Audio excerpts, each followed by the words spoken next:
If you love wisdom, put your mind up to the ceiling. Don't let it stay in the gutter. Don't let your heart get all cluttered. No, I did not stutter. Listen to all that I've muttered. Your life will only go well if you win wisdom or lovers. If you're in love with wisdom, come inside. Come inside. Come inside. The truth will surely rescue you and I. You and I. You and I. If you're in love with wisdom, come inside. Come inside. Come inside. The truth will surely rescue you and I. All right, what's going on, and welcome back. We are in hour 2 of For the Love of Wisdom, where philosophy meets the streets, and this is JC Johnson, and we're on North Coast Underground, where the underground starts with you. So in the first hour, we were discussing the wisdom of humility, and we're going to continue that this hour as well. So if you missed it the last hour, no worries, you can always check it out online, but I'm sure you're going to like this. More on that after this. If you're in love with wisdom, come inside. Come inside. Hey, what's going on, Wisdom family? Each week on For the Love of Wisdom, we promote a new and free audiobook that we believe you will benefit from and become wiser by listening to. On today's show, we're talking about the wisdom of humility. And so, the recommended book for this week is The Road to Character by David Brooks. This book explains why what is on your professional resume is not as important as what people will say during your eulogy. It is about how selflessness leads to greater success. To download this free book today, just visit audibletrial.com/lovewisdom. audibletrial.com/lovewisdom. All right, what's going on, everyone? We are back. You are listening to For the Love of Wisdom, where philosophy meets the streets, and we are on North Coast Underground, where the underground starts with you. So on today's show, we are talking about the wisdom of humility. And before the break, well, on the first hour, we had talked about really what humility is. And so just a quick recap. Humility is freedom from pride or arrogance, right? Freedom. Think about that. Freedom. That means that you are no longer bound by something, right? So freedom from pride or arrogance. And we said that it came from the Latin word humilis, Humilis, which means low. So people, as an example, sometimes people use this word to show themselves as low, right? So for example, if you describe yourself as but a humble editor, you are saying that you are not very impressive. And to say that you're not very impressive is to say, I'm not number one. I'm not the greatest thing there is, right? And there's nothing wrong with confidence, right? There's nothing wrong with admitting that you're good at something, or that you have something, great to offer. There's nothing wrong with that, because to not be able to admit that, I think that's a false sense of humility, right? But true humility, I think, is in saying, yes, I'm good at this. Yes, I'm skilled at this, but there are still plenty of other people who do it just as well, if not better than me. It's being able to say, hey, I'm not really good at this, but I would like to be. Or it's to say, this is something I'm horrible at. This is probably something I need to leave to the professionals, right? There's nothing wrong with that. And, people actually appreciate when someone is human, when they're able to say, yeah, I don't have it all together, right? Because nobody does. And there's no need to try to present yourself as someone who does. Now, if you heard during the break, we had discussed the book, which is the book of the week, and it is The Road to Character by David Brooks. This is a great book. I started it last week, and I'm almost finished with it now. I really like it. And through For the Love of Wisdom, you can actually download this book for free on Audible, right? So you can download it today for free. Just go to audibletrial.com/lovewisdom, and then you can download that. If you haven't already opened an Audible account. So this book is cool because one thing that he talks about here is he talks about your resume, right? He talks about how, we are taught to focus on the importance of our resume. We are taught to say, okay, I want to be able to show all of my achievements, all of my accomplishments professionally, right? I want people to be able to see me as this great person in business or in the employment sector. But we focus so much on what we're going to put on our resume, but not too many people think about, what are people going to say about me at my funeral, right? What is my epitaph going to say on my gravestone? What are people going to say about me in the eulogy at my funeral, right? Because that's what really matters, so nobody's going to, say, oh, well, so-and-so worked for this Fortune 500 company and produced billions of dollars for this industry or whatever. People are going to be focusing on the stuff that really matters. Like, oh yeah, this person, they were really kind to people. They really, had a heart for people. Or maybe they're going to say the opposite. Maybe they're not going to be able to say anything good. Maybe they're going to say, well, hey, they were good at breathing. Yeah, I think they did that pretty good. I don't know what else to say about them, right? So if someone has to think that hard about what to say about you at your funeral because you really didn't have that much character, you didn't really have that much humility, that's not good.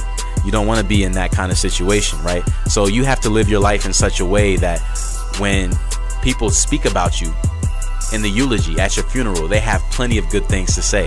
You want people to be able to say, yeah, this was an awesome person.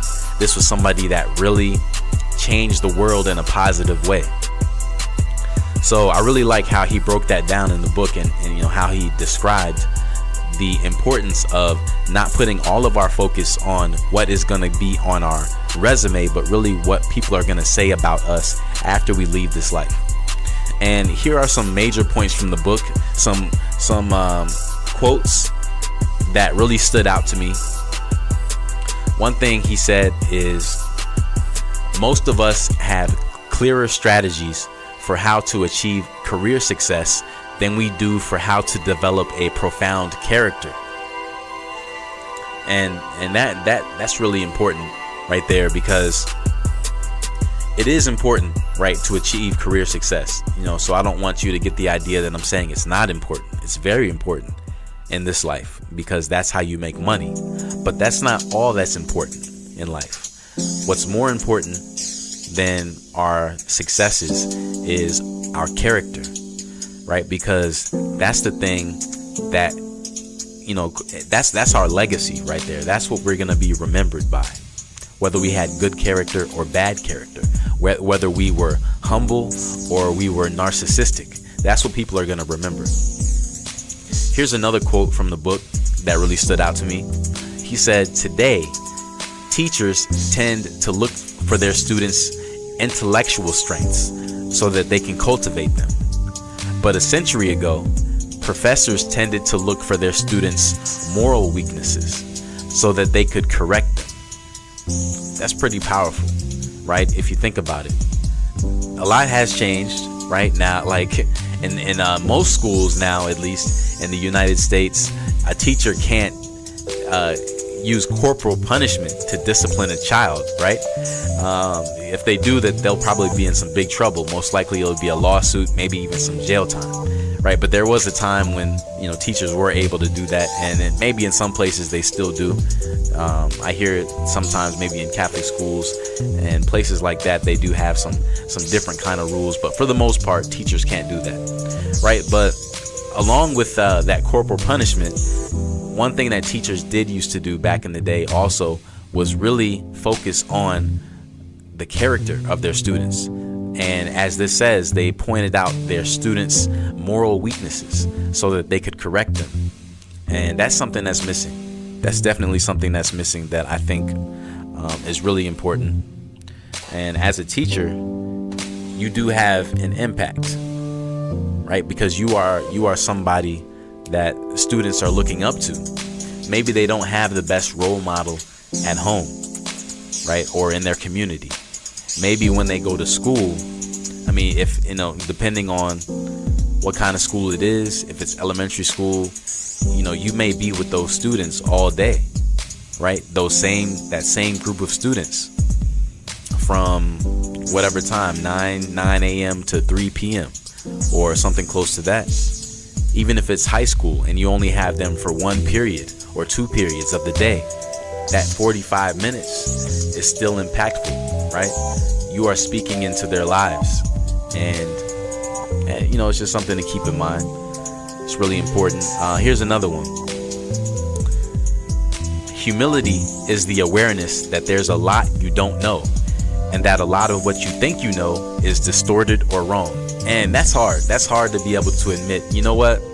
Yeah, I got that wrong. Or yeah, you know what? I spoke incorrectly to that person. I was a little bit harsh. I need to apologize, right? That's hard to do, right? Because it's basically admitting that you're imperfect. It's admitting that you don't have it all together.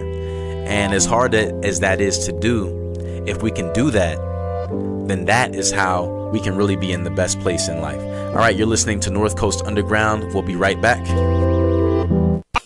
You're now listening to For the Love of Wisdom on NorthCoastUnderground.com, where the underground starts with who?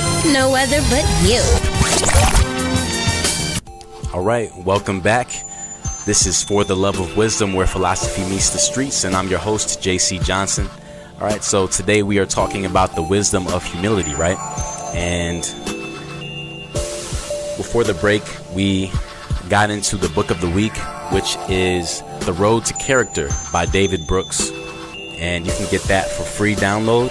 Just go to audibletrial.com/lovewisdom and you can download the audiobook for free, right? You can keep that forever. This is a really good book. Just going through some of the quotes that really stood out to me, things that I think that you would appreciate. So check this out. Here's one that says, this one's a little bit lengthy, but it's good. Sometimes you don't even notice these people because while they seem kind and cheerful, they are also reserved. They possess the self-effacing virtues of people who are inclined to be useful, but don't need to prove anything to the world. Humility, restraint, reticence, temperance, respect, and soft self-discipline. They radiate a sort of moral joy. Yeah, this one really stood out to me. I was thinking, that's true, right? He says here, sometimes you don't even notice these people. And that's the thing about humility, right? When someone is humble, right? They're not necessarily going to always announce themselves. They're not going to be someone who wants to be the center of attention. Now, sometimes they may become the center of attention just because of something they've said or something they've done that people appreciate. Or maybe it's because of something that they've done that people don't like. For whatever reason, though, they may become the center of attention. But for the most part, someone who's humble, they're going to be focused on because of something good that they did, right? Because of something positive that somebody noticed about them. And these words represent this person: restraint, reticence, temperance, respect, a soft self-discipline, right? Self-discipline, I think, is a lost art, because it's really important. If we want to be successful, we do have to learn how to say no to ourselves, and that can be hard, right? If you're trying to lose weight, you have to tell yourself, no, I'm not going to eat that big piece of cake, as much as you may want to, right? You're saying, hey, someone else might eat cake. Someone that weighs 100 pounds soaking wet, they can eat cake all day, right? But for me, I just can't do that. I'm trying to reach a goal. I have to be able to say no to myself, and that is hard, right? It's hard for anyone to do, but that self-discipline is so important if you want to be successful. Okay, so it's just like if you're trying to get out of debt and you keep on using your credit card, right? And you know, one day you have to say to yourself, this isn't helping me. This isn't helping me to get out of debt. I need to budget differently so that I'm not just charging everything. I need to learn how to use cash, right? That is self-discipline. All of this is a part of humility. It's saying, you know what?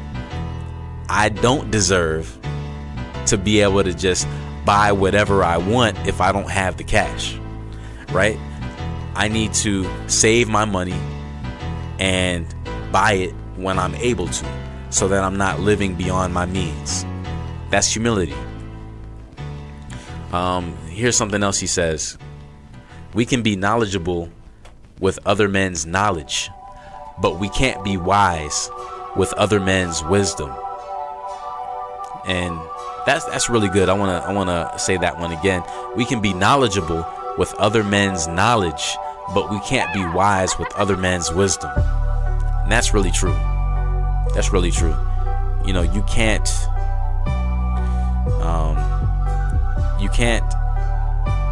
walk in someone else's shoes, right?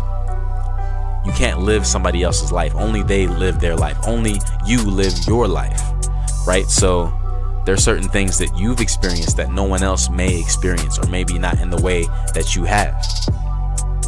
But knowledge, you know, that's something mental. That's something in the mind. That's like 2 + 2 = 4. That's knowledge, right? But wisdom is knowing how to not just 2 + 2 = 4. It's knowing how to maybe turn 2 and 2 into 22, right? That's wisdom. That's knowing, you know, how can I maximize this opportunity that I've been given? It's knowing, all right, how can I operate in the best way in order to protect my reputation, or to have the best moral character. There's some things that can't be taught, but they are either caught or they come to us through life experience. All right, so the line separating good and evil passes not through states, nor between classes, nor between political parties either, but right through every human heart. That's another good quote from the book The Road to Character that I really liked. And let's see what else we have here. Here's another one.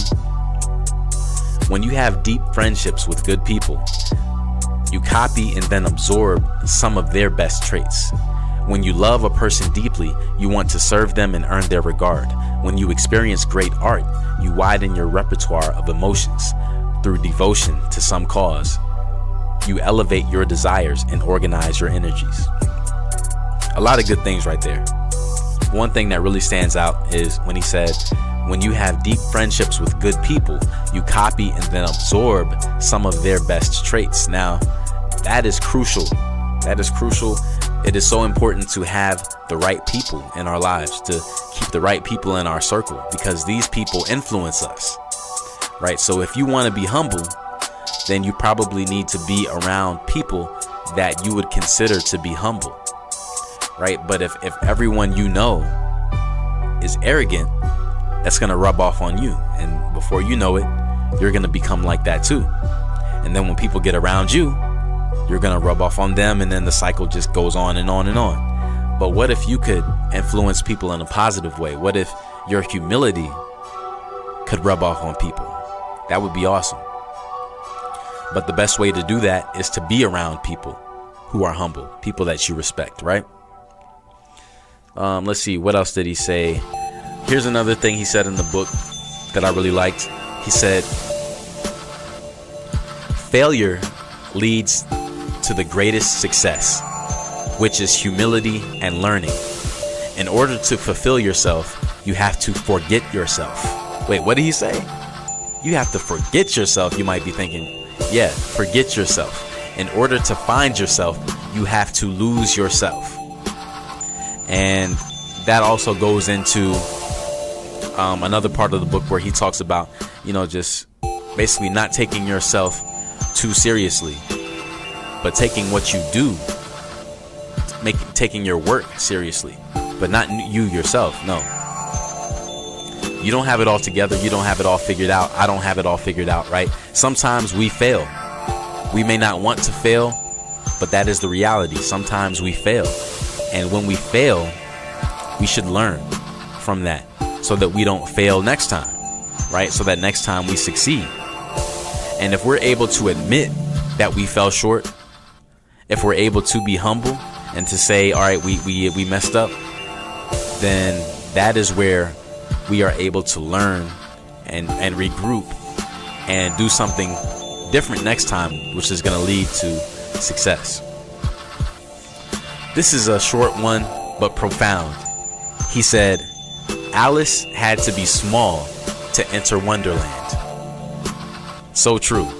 If you remember Alice in Wonderland, right? She was big at first, or at least, average size, but she had to shrink down to a miniature version of herself in order to even enter into Wonderland. And that's what we have to do, right? We may not be going through Wonderland, but whatever opportunity it is that we are, going after, whatever success it is that we want in life, we will have to lower ourselves. We will have to humble ourselves in order to get there. All right, you're listening to North Coast Underground, where the underground starts with you. We'll be right back after this. You're now listening to For the Love of Wisdom on NorthCoastUnderground.com, where the underground starts with who? No other but you. All right, welcome back. We're on North Coast Underground, where the underground starts with you, and you're listening to For the Love of Wisdom, where philosophy meets the streets. So today we are talking about the wisdom of humility.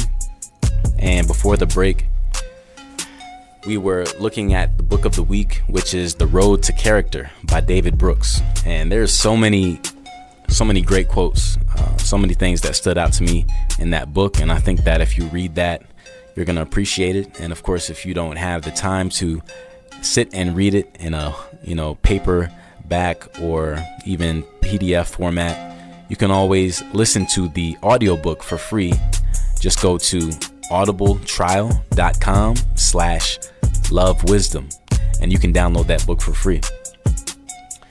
All right, so I would like to right now just look at some quotes from people that I think are pretty good, quotes that relate to humility. All right, so here's the first one. It's from James E. Faust, and it says, "A grateful heart is a beginning of greatness. It is an expression of humility.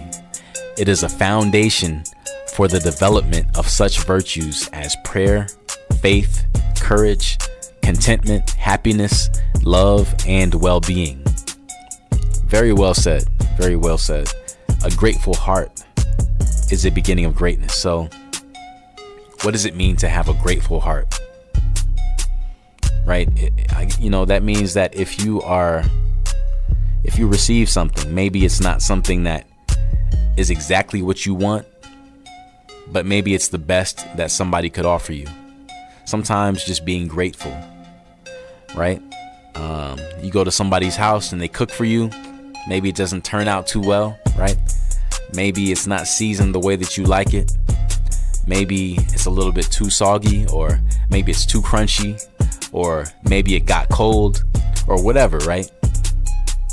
But your first response shouldn't be, well, here's how you can make it better, right? Especially if you want to be invited back. Your response should be, I really appreciate this. Thank you for cooking this for me. Now, if the person asks for your honest opinion, of course you can tell them what you think about it. But the main thing is being grateful for whatever you have, because nothing is guaranteed. Nothing is promised to you. You could go hungry, right? You could starve to death, right? So every time that we do receive something, we should be grateful.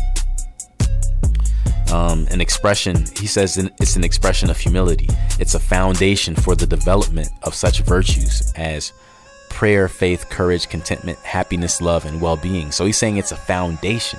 That grateful heart is the foundation for all of those other things, right? Because I guess if you don't have a grateful heart, how can you pray, right? If you don't have a grateful heart, how can you have faith? How can you have courage? You know, how can you be content? How can you be happy? How can you love someone else? How can you just have an overall well-being? So that's really important. That's a really good quote from James E. Faust. Here's another one from Rick Pitino. He said, humility is the true key to success. Successful people lose their way at times. They often embrace and overindulge from the fruits of success. Humility halts this arrogance and self-indulging trap.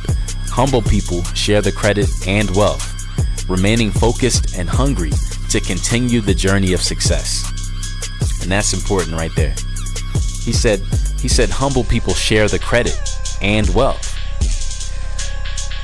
That's crucial, right? Because the temptation may be to keep it all for yourself, right? You may want to hoard it all for yourself.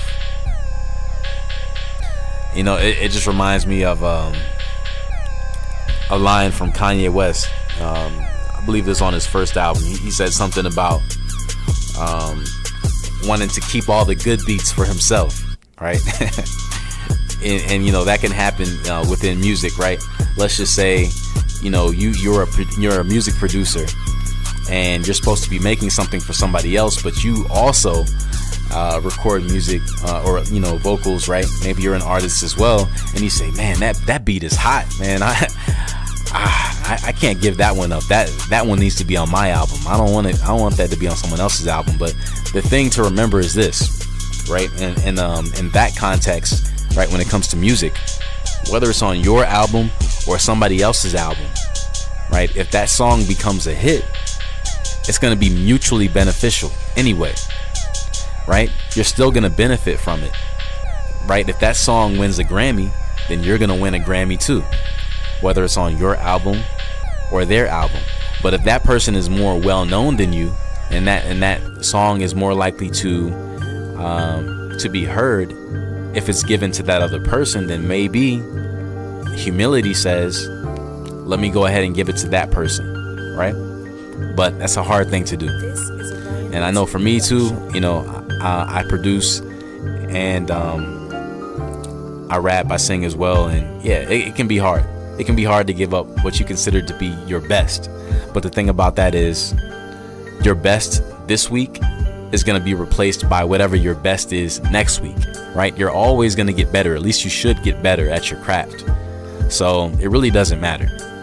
And I used to be afraid of that. I used to be afraid of putting out certain music because I was like, I can't put this out right now. I have to wait and put that out later. But the thing is, when I wait too long, what ends up happening is it never comes out anyway, right? And what's the point of that? Nobody hears it then.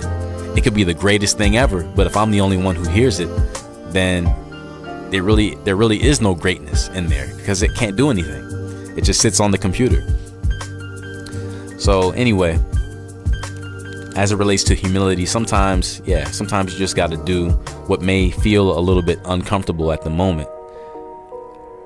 Here's another one from Charles Spurgeon. He says, revenge, lust, ambition, pride, and self-will are too often exalted as the gods of man's idolatry, while holiness, peace, contentment, and humility are viewed as unworthy of a serious thought. And that's a sobering thought, but it's true. You know, in the world that we live in, it seems that other things are what are praised, right? Ambition, pride, lust, self-will, revenge. These are the things that we may receive recognition for. But things like holiness, peace, contentment, humility, these are not things that are often celebrated.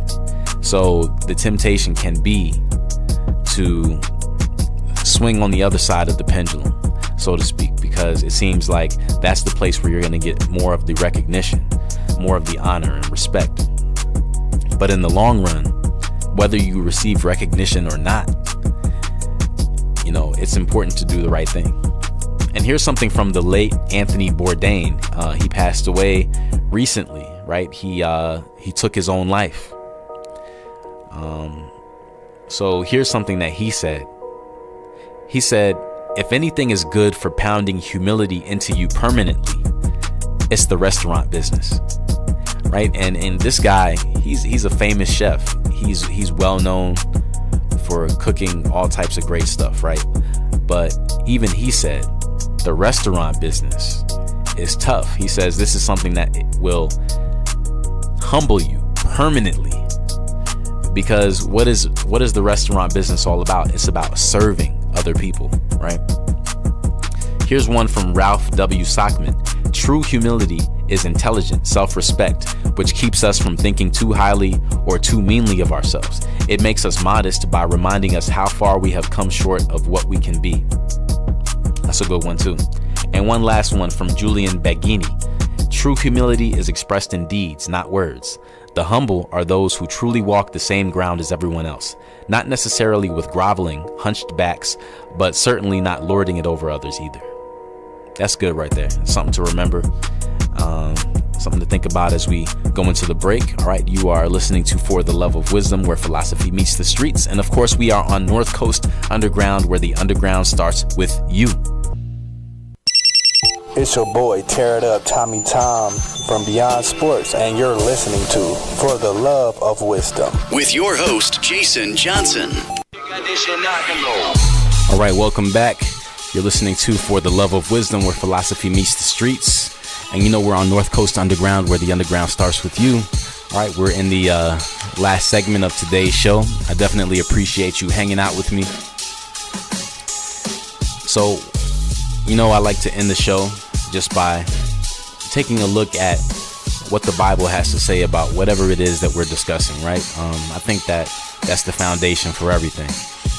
So at the beginning of the show, we looked at Proverbs 11:2, which says, "Proud and boastful people will be shamed, but wisdom stays with those who are modest and humble." Right? So we learned that from Joyce Blessing, who's an artist from Ghana. Right on the first hour, she was talking about how the way that she made it in the music industry was to be humble. All right, then we looked at Elon Musk, and we looked at how maybe he could use a little bit more humility, right? We looked at the book of the week, which discussed, it was called The Road to Character, and there was a lot in there that relates to humility. And then we also looked at some quotes from some notable people who spoke about humility, right? Now let's take a look at what the Bible has to say. All right, in Philippians chapter 2, verses 3 through 8, it says, "Don't do anything only to get ahead. Don't do it because you are proud. Instead, be humble. Value others more than yourselves. None of you should look out just for your own good. Each of you should also look out for the good of others. As you deal with one another, you should think and act as Jesus did. In his very nature, he was God. Jesus was equal with God, but Jesus didn't take advantage of that fact. Instead, he made himself nothing. He did this by taking on the nature of a servant. He was made just like human beings. He appeared as a man. He was humble and obeyed God completely. He did this even though it led to death on the cross." Right? So that is really good right there. I mean, there's so much in there.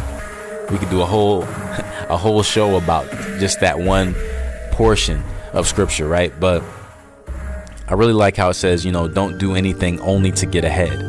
Don't do it because you're proud. Instead, be humble, right? And then it talked about how even Jesus who is perfect, Jesus who didn't do anything wrong, he humbled himself, right? And him humbling himself led him to being crucified on the cross. So it's saying, hey, if Jesus can humble himself and he has no need to, then we who have a need to definitely should humble ourselves. I mean, I think that makes a lot of sense, right? In James chapter 4, verses 5 and 6, it says, "Don't you know what scripture says? God wants the spirit in us to belong only to him. God caused this spirit to live in us." Don't you think scripture has a reason for saying this? But God continues to give us more grace. That's why scripture says God opposes those who are proud, but he gives grace to those who are humble. Right? Similar to the verse from Proverbs 11 that we looked at earlier. Here's one from Proverbs 27, verse 2. And it says, "Let another person praise you." Right? Let another person praise you and not your own mouth. Let an outsider praise you and not your own lips. Wow, that's a good one. But that can be hard sometimes, right? Like when you go to a job interview and they say, so tell me something good about yourself. I don't want you to be like, oh, well, I can't say anything good about myself because of Proverbs, it says not to. No, I mean, we have to, see things in context. There is a time and a place for everything. Sometimes you do need to be able to speak about your positive attributes. You need to be able to speak about the good things that you've done. There's nothing wrong with that. But I think that what this is talking about is, when people are overly, just they're overdoing it. They're inflating themselves way too much. They're giving themselves way too much props, way too much credit, right? To the point where it seems that they are in love with themselves, right? We don't want to be like that, right? We want to have balance. We want to be able to say, yeah, this is what I do well. This is what I'm good at. This is something I've accomplished, but that thing doesn't define me, right? Those accomplishments don't define me. Rather, we should be defined by our character. We should be defined by our humility, right? Things like that, because that's what really matters at the end of the day. As was mentioned in the book of the week, The Road to Character, he talked about how we need to be more concerned with what people will say in the eulogy at our funeral than what people will read on our professional resumes. Because, our employment life is here today, gone tomorrow. But that character, that humility, that's something that can be seen and talked about forever. All right, and here's the last one. It's from Matthew chapter 23, verse 12, and it says, people who think that they are better than others will be made humble, but people who humble themselves will be made great. And that, that's something from Jesus right there. And that's true. That's very true. And it's something that, if you've experienced this in your life, if you've experienced a time where maybe you didn't highlight your own goodness, right? Maybe you didn't try to push to put yourself out there in front of other people, but you see that something good happened for you anyway.